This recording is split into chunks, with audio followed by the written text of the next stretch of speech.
प्रवृत्तीचा असलेला हा आरोपी गोकुळ झा याचा आणखी एक व्हिडिओ समोर आलाय। एका व्यक्तीला हत्यारानं बेदम मारहाण करतानाचा सीसीटीव्ही समोर आलाय।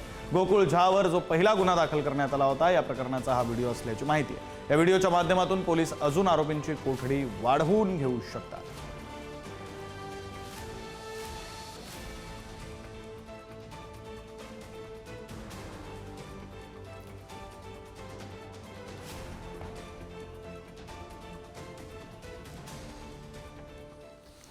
कल्याणमधील मराठी तरुणीला मारहाण करणाऱ्या परप्रांतीय आरोपीच्या मुसक्या आवळण्यात आल्या। मनसैनिकांनी बेदम चोप देऊन आरोपीला पोलिसांच्या स्वाधीन केलं। आरोपी गोकुळ झा त्याचा भाऊ रणजित झा दोघंही कल्याण पोलिसांच्या अटकेत आहेत।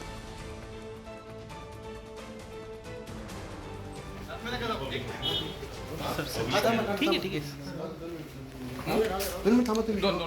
सर ओके ओके काय नाही काय प्रॉब्लेम नाही।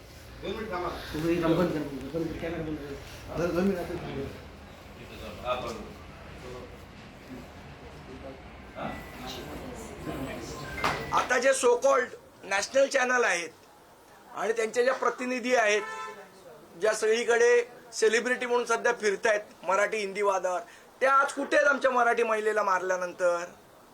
आणि सो कॉल्ड भैया हिंदुत्ववादी नेते मराठी बोलणारे हे कुठे आहेत? आता ती मुलगी हिंदू नाही का? मग नितेश राणे का गप्प आहेत आज?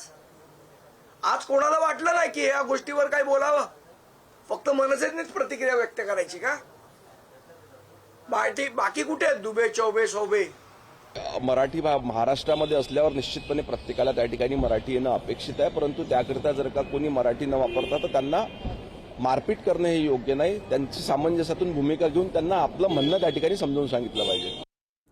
कल्याण मारहाण प्रकरणातील आरोपीनं कोर्टात सुद्धा गोंधळ घातला। डोक्यावरचा काळा कपडा काढत बोलण्यासाठी आग्रह धरला। माझ्या भावाला यात अडकवलं जातंय, आरोपीनं कांगावा केला। कोर्टानं झापल्यानंतर आरोपी शांत झाला। आरोपीला 2 दिवसांची पोलीस कोठडी सुनावण्यात आली।